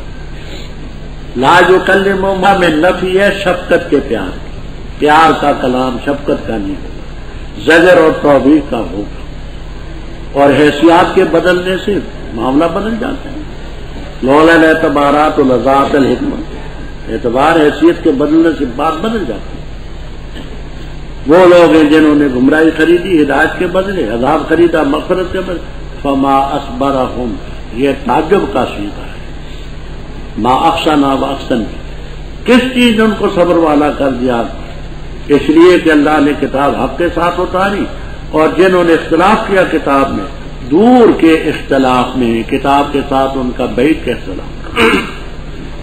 لیس البر، نہیں ہے نیکی یہ کہ تم پھیرو اپنے چہروں کو مشرق کی طرف اور مغرب کی طرف، لیکن نیکی اس کی ہے جو ایمان لائے اللہ تعالیٰ پر اور آخرت کے دن پر اور فرشتوں پر اور کتابوں پر اور نبیوں پر، اور دیا اس نے مال اس کی محبت پر قریبیوں کو اور یتیموں کو اور مسکینوں کو اور مسافروں کو اور سوال کرنے والوں کو اور گردنیں چھڑانے میں، اور قائم کی اس نے نماز اور دی اس نے زکوٰۃ، اور پورا کرنے والے اپنے وعدے کو جس وقت وعدہ کر چکتے ہیں، اور صبر کرنے والے ہیں باسا میں اور ذرہ میں، اور حین الباس لڑائی کے موقع پر۔ اولئک الذین صدقوا، وہ لوگ ہیں سچے جنہوں نے سچ کہا، اور وہ لوگ ہیں وہی متقی۔ اے لوگوں جو ایمان لائے ہو، لکھا گیا تم پر قصاص بدلہ مقتولوں کے بارے میں، ہور کے بدلے، عبد کے بدلے، عورت کے بدلے۔ پس وہ جس کو معاف کیا کہ اس کے بھائی سے کچھ بھی، پس پیروی کرنا ہے اچھے طریقے سے، اور ادا کرنا ہے اس کو عمدگی سے، اچھے طریقے سے۔ یہ تخفیف ہے تمہارے رب کی طرف سے اور رحمت ہے۔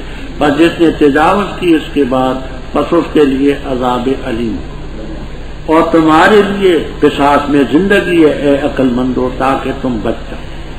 لکھے گے تم پر جب حاضر ہو تم میں کسی کے پاس موت، اگر چھوڑا اس نے مال کو، کیا لکھے گی؟ الوصیت و وصیت، والدین کے بارے میں، قریبی رشتہ داروں کے، اچھے طریقے سے، حق ہے متقین پر۔ پر جس نے بدلا اس کو بعد اس کے کہ اس نے سنا اس کو، بس پختہ بات ہے اس کا گناہ ان پر ہوگا جو بدلتے اس کو، بے شک اللہ سمیع ہے علیم۔ پر جس نے خوف کیا میں محسن وصیت کرنے والے سے جنفن کجروی کا یا گناہ کا، پس اس نے اصلاح کی ان کے درمیان، پس اس پر کوئی گناہ نہیں، بے شک اللہ تعالیٰ غفور رحیم۔ آپ نے پہلے قبلے کا مسئلہ سنا۔ قبلے کے مسئلے پر یہود نے، نصارہ نے، مشرکین نے بڑی لے دے کی تھی، ہر وقت قبلے کا مسئلہ۔ اللہ تعالیٰ فرماتے ہیں لیس البر ان تولوا وجوہکم، بیضاوی وغیرہ میں ہے، لیس البر منحصر، نہیں ہے نیکی بند اس میں کہ تم اپنے چہرے مشرق یا مغرب کی طرف پھیرو۔ نیکی کی کام یہ نہیں ہے، اور بھی تو ہے نا، دیکھو ان کاموں میں تم کتنے کرتے۔ لیس البر منحصر، نیکی اسی میں بند تو نہیں ہے کہ تم اپنے چہرے مشرق کی طرف پھیرو، مغرب کی طرف پھیرو، ولکن البر من آمن باللہ والیوم الآخر۔ یہاں ایک نحوی اشکال ہے۔ اشکال یہ ہے کہ لاکنہ حروف مشبہ بالفعل میں سے برا اس کا اسم ہے، من آمنا اس کی خبر ہے، اور خبر اسم پر محمول ہوتی ہے۔ یہاں ایسا نہیں ہے، کیونکہ برا مصدر ہے، وصف ہے، من ذات ہے، تو ذات کا وصف پر حمل تو نہیں ہو سکتا۔ مانے یہ بنے گے لیکن نیکی وہ شخص ہے، تو وہ شخص نیکی تو نہیں ہے۔ تو صاحب کشاف اس کے دو جواب ہیں۔ ایک جواب یہ ہے کہ اسم کی طرف مضاف محذوف مانو، وہ یہ وَلَٰكِنَّ صَاحِبَ الْبِرِّ مَنْ آمَنَ بِاللَّهِ. وَلَٰكِنَّ دوسرا یہ ہے کہ خبر کی طرف مضاف محذوف مانے. وَلَٰكِنَّ الْبِرَّ بِرُّ مَنْ آمَنَ بِاللَّهِ. بات سمجھ آ گئی؟ لیکن نیکی اس کی ہے جو ایمان لائے اللہ تعالیٰ پر، آخرت کے دن پر، فرشتوں پر. والکتاب الف لام جنس کے لیے، جنس میں تعمیم ہوتی ہے بمعنی کتب کے، اللہ کی کتابوں پر، نبیوں پر. مال دیا حالا حب ہی کی ضمیر کے در راجی ہے. ایک تفسیر یہ ہے کہ مال کی طرف راجی ہے حالا حب المال. دوسری تفسیر یہ ہے کہ ہی کی ضمیر راجے بسوئے لفظ اللہ من آمن باللہ، اعلی حب اللہ، اللہ کی محبت پر مان. کس کو دیا؟ ذوی القربا کو، یتیموں کو، مسکینوں کو، وابن سبیل اور مسافر. عربی کا قاعدہ ہے کہ لفظ اب ہو، لفظ اخ ہو، لفظ ابن ہو، غیر ذوی العقول کی طرف ان کی اضافت ہو تو اس سے مراد ہوتا ہے والا. کیا ضابطہ میں نے بتایا؟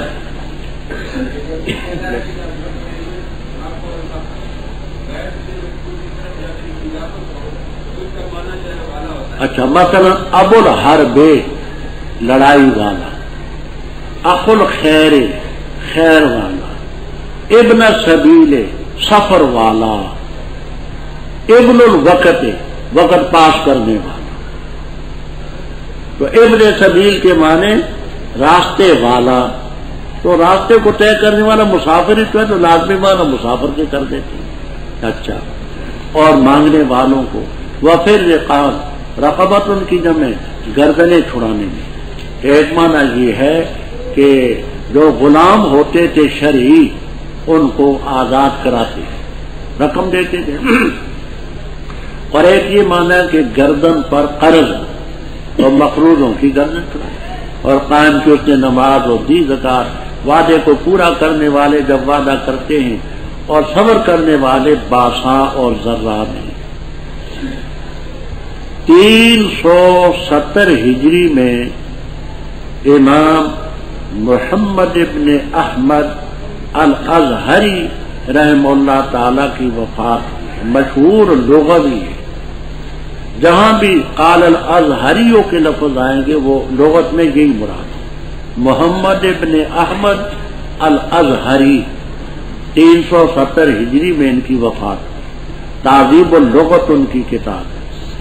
اس میں لکھتے ہیں کہ باسا ایسی تکلیف کو کہتے ہیں جو مالی طور پر اور بدن سے بیرونی طور پر پیش آئے، اور ذرہ ایسی تکلیف کو کہتے ہیں جو بدنی طور پر پیش آئے. اب سیلاب آ جائے، دشمن کا حملہ ہو، زلزلہ آ جائے، زیادہ طوفان آ جائے، بدن سے بم، یہ تمام باسا کا مصداق ہے. بدن کے اندر کسی قسم کا درد ہو، بخار ہو، تکالیف ہو، یہ ذرہ کہلاتے ہیں. تو بات سمجھ آ گئی. آئندہ جہاں بھی لفظ آئے گا ہم یہی کہہ دیں گے ازہری رحم اللہ تعالی کے حوالے سے گزر چکی ہے. محمد ابن احمد الازہری 370 ہجری میں وفات ہوئی. تعذیب اللغت ان کی کتاب. وحین الباس، اور لڑائی کے موقع پر یہ لوگ ہیں سچے اور یہ لوگ ہیں متقی. کام کرنے کے یہ تھے. تم دیکھو ان میں کتنے کام تم کرتے ہو کہ قبلہ ہی قبلہ رہ گیا. رب ہمارے حضرت مرحوم مولانا حسین علی صاحب رحمہ اللہ تعالی ربط یہ دیتے. یہاں ذکر ہے اولئکم المتقون، آگے قصاص کا ذکر ہے اس لیے لعلکم تتقون، وہ قصاص بھی تقوی کی ایک مت ہے.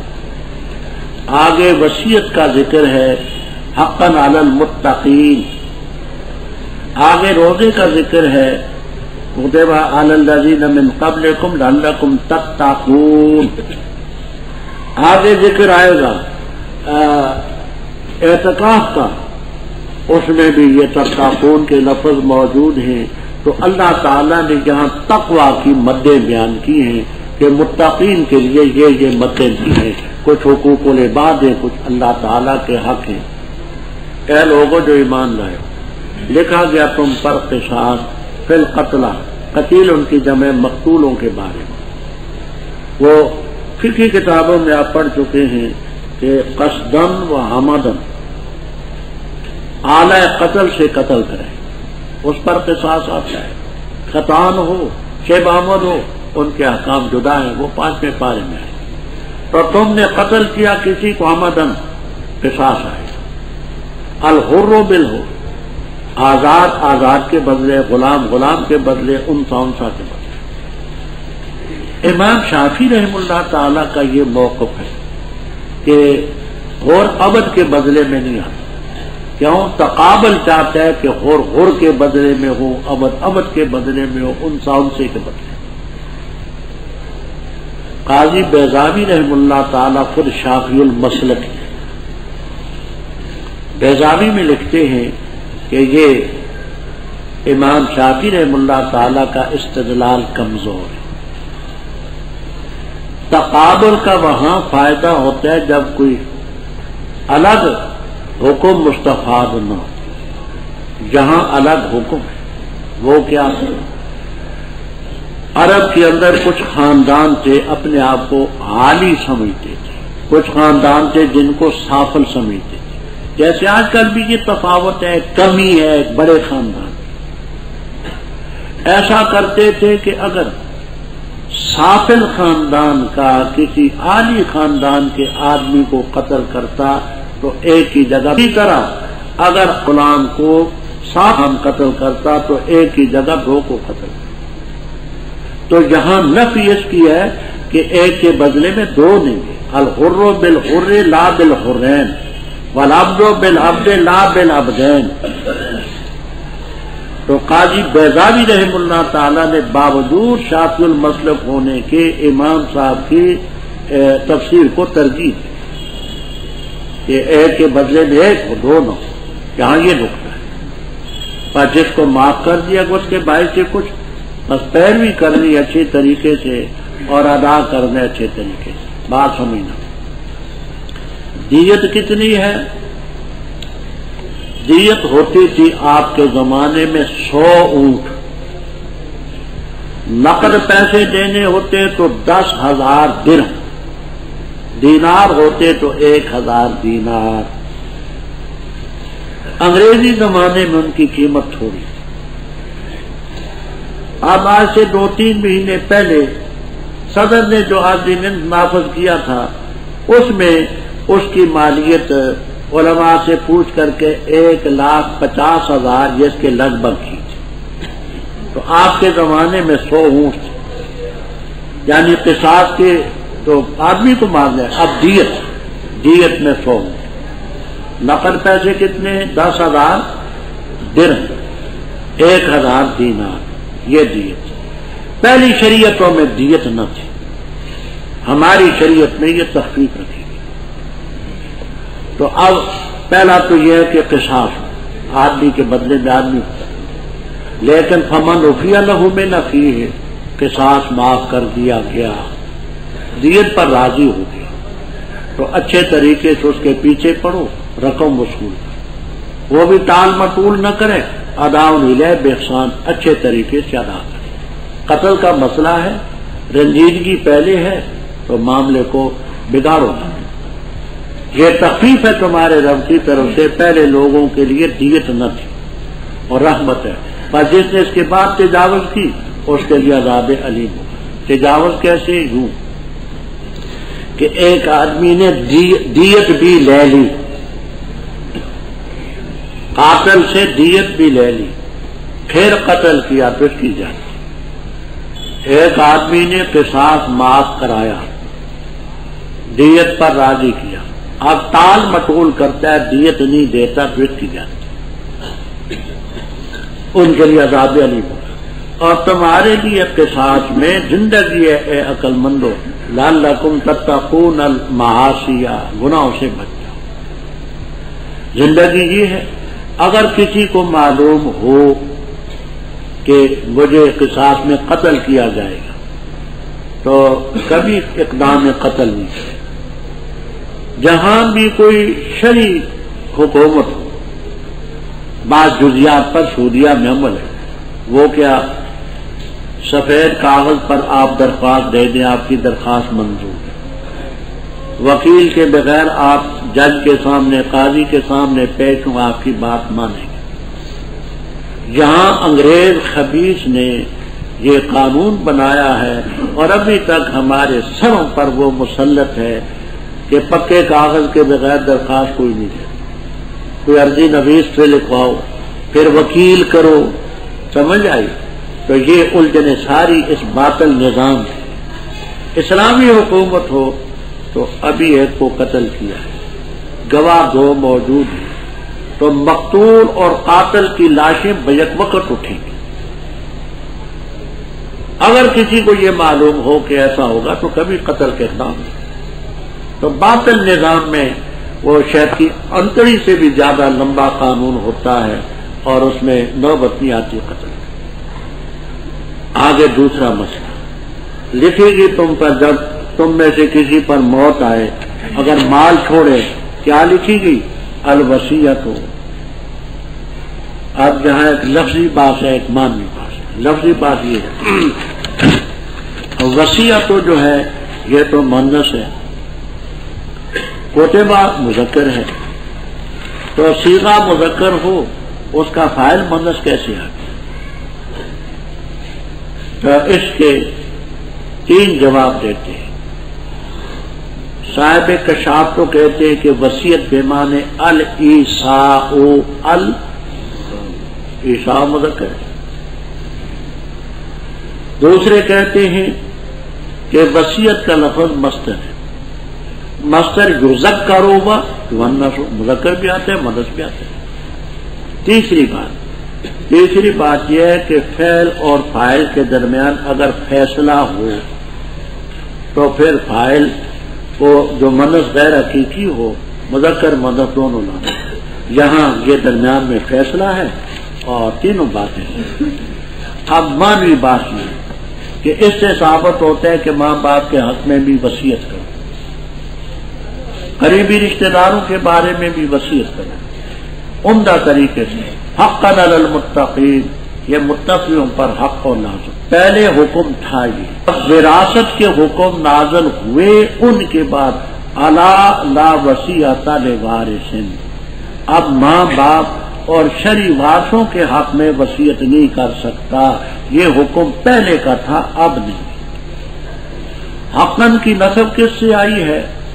قاضی بیضاوی رحم اللہ تعالی وغیرہ فرماتے ہیں مفعول مطلق ہے، حقا حقاً لازم کر دیا اللہ نے پرہیزگاروں. ومن بدلہ وہ کی ضمیر راجع بسوئے الوصیت. وہ تینوں باتیں جہاں بھی وہی چلیں گی. جس نے وصیت کو بدلا سننے کے بعد اس کا گناہ ان پر ہوگا جو بدلتے ہیں، بے شک اللہ تعالیٰ سے.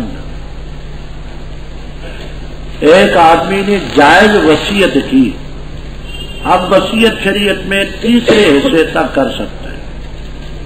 3000 کا مالک ہے، 1000 کی وصیت کر سکتا ہے.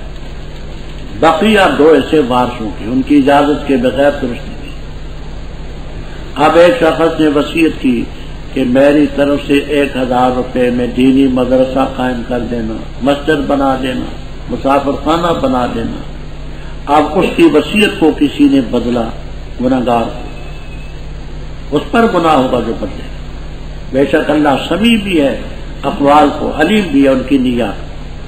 پر جس نے خوف کیا محسن وصیت کرنے والے سے کجروی کا یا گناہ کا، پس اصلاح کی تو اس پر کوئی گناہ.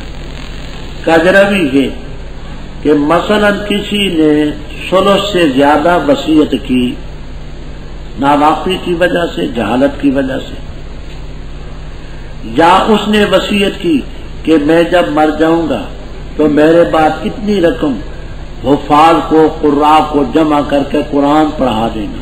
تو قاضی خان وغیرہ میں تصریح ہے کہ الوصیۃ بذالک باطل، جائز نہیں ہے. یہ وصیت کریں ویسے صدقہ کر دیں. وفاد کو خوراک کو بلا کر کے پڑھانا اجرت دینا حرام ہے، یہ جائز نہیں. تو اگر کسی نے کجروی کا خوف کیا موسی وصیت کرنے والے سے یا گناہ کا، اس نے اصلاح کی، تو مثلا اس نے مسجد میں لگا دی، اچھے کام پر لگا دی، فلا اسم علیہ ان اللہ غفور. اے لوگوں جو ایمان لائے، لکھے گے تم پر روزے جیسے لکھے گے ان لوگوں پر جو تم سے پہلے تھے تاکہ تم بچو. دن ہے گنتی کے، پر جو شخص تم میں بیمار ہے یا سفر پر ہے پس گنتی ہے دوسرے دنوں کی. اور ان لوگوں پر جو اس کی طاقت نہیں رکھتے فدیہ ہے طعام مسکین کا. پر جس نے دل کھول کر کے کی خیر پس اس کے لیے بہت بہتر ہوگی. اور یہ کہ تم روزہ رکھو بہتر تمہارے لیے اگر ہو تم جانتے.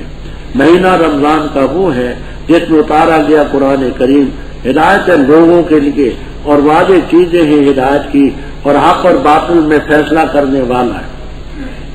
پر جو شخص حاضر ہے تم اس میں یہ اس کا روزہ رکھے اور سفر پر ہے پس گنتی ہے دوسرے دنوں کی. ارادہ کرتے اللہ تعالیٰ تمہارے بارے میں آسانی کا اور نہیں ارادہ کرتا تمہارے بارے میں تنگی کا. اور تاکہ تم پوری کرو عدت گنتی، اور تاکہ تم بڑائی بیان کرو اللہ تعالیٰ کی اس چیز پر جو رب نے تمہیں ہدایت دی، اور تاکہ تم شکریہ ادا کرو. اور جس وقت سوال کرے تجھ سے میرے بندے ہمنی میرے بارے میں، بس بے شک میں قریب ہوں، قبول کرتا ہوں دعوت پکارنے والے کی جب مجھے پکارے.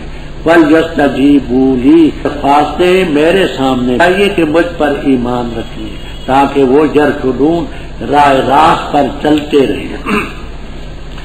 حلال کیا گیا تمہارے لیے روزوں کی راتوں میں الرفث و میل جول تمہاری بیویوں کے ساتھ، وہ تمہارا لباس ہے اور تم ان کا لباس ہے.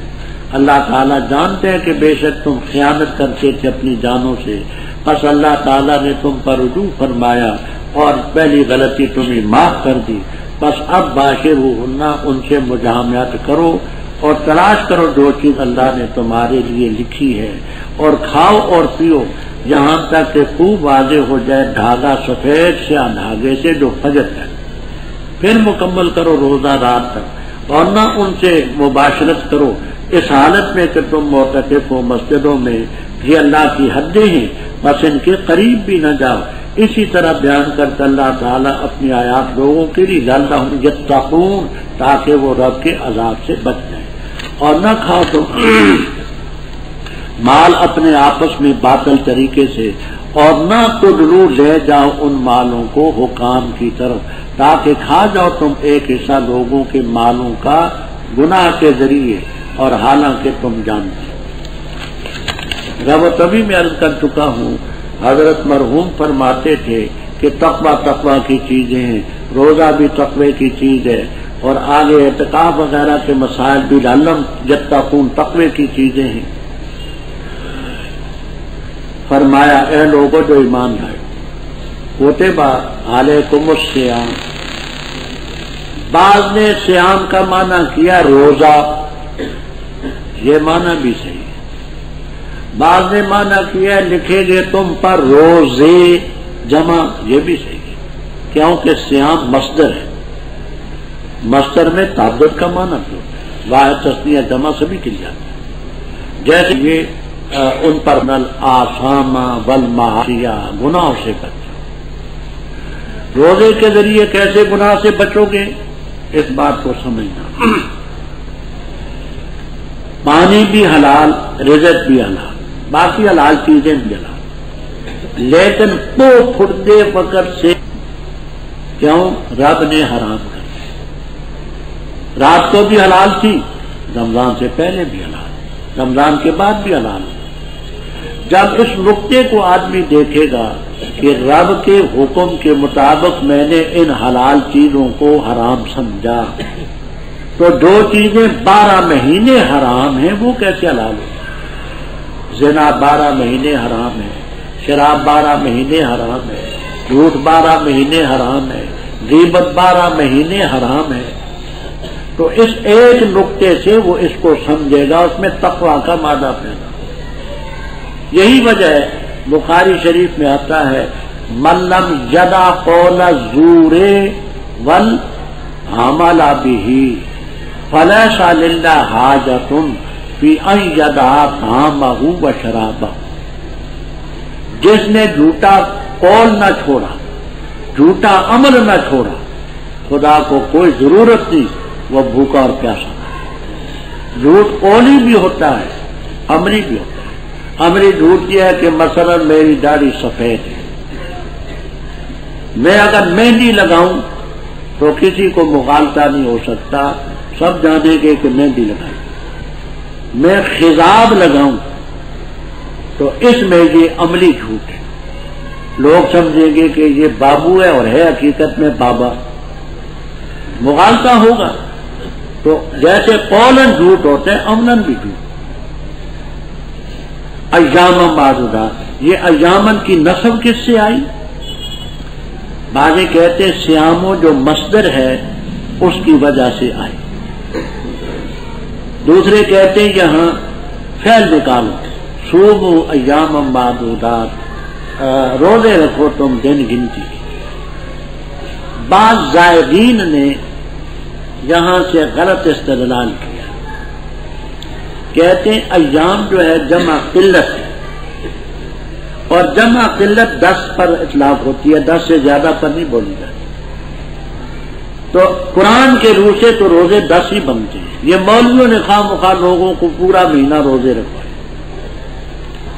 تو ٹھیک ہے، ایام افعال کا صیغہ ہے اور 4 جمع قلت کے صیغے ہیں، تو جمع قلت کا تو ہے، لیکن صرف صیغوں کو نہیں دیکھنا، باقی ادلہ کو بھی دیکھنا۔ رضی شارع کافیہ نے اس نے لکھا کہ اگرچہ یہ جمع قلت ہے معنی میں کثرت ہے، کہ بہت سی جمع قلت کے صیغے کثرت کے معنی میں، اور آگے خود شہرہ کا لفظ موجود ہے، فمن شہد منکم الشہرہ، تو معلوم ہوا کہ وہ گنتی کے دن جو ہے مہینے کے 29 کا ہو تو 30 کا ہو، وہ گنتی کے دن ہے۔ پر جو شخص تم میں بیمار ہے یا سفر پر ہے تو اتنے روزے اور رکھے۔ بیمار کیسا ہو اس کو سمجھنا، ایسا بیمار ہو دیانتاً اس کی طبیعت فیصلہ کرتی کہ میں روزہ نہیں رکھ سکتا، اس کو کہتے ہیں رائے مبتلا بھی۔ شریعت میں مبتلا بھی کی رائے کا بھی علم، انسان ہے، دفعتاً کوئی بیماری کا اٹیک ہو گیا، حملہ ہو گیا، نہیں رکھ سکتا، توڑ دے۔ جہاں اس کو حکیم اور ڈاکٹر کہیں کہ اس بیماری میں روزہ نہ رکھو، لیکن 3 شرطیں ہیں، تمام فقہی کتابوں میں آپ کو ملیں گی، حتیٰ کہ فقہ کی ادنا ترین کتاب جو ہے چھوٹی سی، اس میں بھی نور الایضاح تک میں آپ کو ملے گی۔ کون سی شرطیں ہیں؟ پہلی شرط، حکیم اور ڈاکٹر مسلمان، غیر مسلم کی بات شرعاً مسلمان کے لیے حجت نہیں ہے۔ دوسری شرط، فاسق نہ ہو، فاسق کی بات بھی معتبر نہیں، خود روزہ نہیں رکھتا، نماز نہیں پڑھتا، اس کی بات بھی حجت نہیں۔ تیسری بات یہ کہ حاذقاً تدر ہو، باپ دادے کی شیشیاں اکٹھی کر کے حکیم نہ بن بیٹھا، سمجھ آئی؟ یہ 3 شرطیں ہوں تو اس کی بات معتبر۔ سفر کتنا ہے؟ سفر 48 میل یا اس سے کچھ زیادہ، کم سے کم 48 میل۔ شرعی میل انگریزی میلوں سے کچھ چھوٹے، صرف ایک اسلام کتاب کا نام ہے، اس میں نے اس کی کوئی پیمائش بتائی ہے شامی وغیرہ کے حوالے سے۔ موٹا تخمینہ یہ ہے کہ شرعی میل ہوں، انگریزی میل ہوں 45 تو شرعی بن جاتے ہیں 48۔ یہ کلو میٹر یہ چھوٹا ہے، شرعی میل انگریزی میل سے کچھ چھوڑا ہے، تو بات اس میں دیکھ لینا باحوالہ۔ اتنا سفر ہو، ہوائی جہاز کا ہو، پیدل ہو، سوار ہو، روزہ کھانے کی اجازت۔ وعلی الذین یطیقون فدیۃ، اس کی 3 تفسیریں مشہور ہیں، میں عرض کرتا ہوں۔ پہلی حدیث میں ابتدا میں جو لوگ روزہ رکھنے کی طاقت رکھتے تھے ان کو بھی اجازت تھی فدیہ دے کر کے کھا پی لیتے. تو مانا یہ ان لوگوں پر جو روزے کی طاقت رکھتے ہیں فدیہ دیں طعام مسکین. پھر بات کو یہ منسوخ ہوگی اس آیت سے فمن شہد منکم الشہر فلیصم ہو، یہ بعد کو نازل ہوگی. دوسری تفسیر، یہاں حرف لا مقدر مانتے ہیں. وعلی الذین لا یطیقونہ، ان لوگوں پر جو روزے کی طاقت نہیں رکھتے، کا شیخ الفانی و شیخۃ الفانیۃ، بوڑھا بابا ہو اور بوڑھی مائی وہ کھا سکتے. اسی معنی میں وہ بیمار ہے جو روزہ نہیں رکھ سکتا وہ سیکھا. تیسری تفسیر، باب افعال کے خواص میں سے یہ ہے کہ کبھی کبھی باب افعال کا حمزہ سلب کے لیے جاتا ہے. بعض دفعہ ممتحنین پوچھتے ہیں مولانا من اکرم محمدن فہو کافر ومن ابغض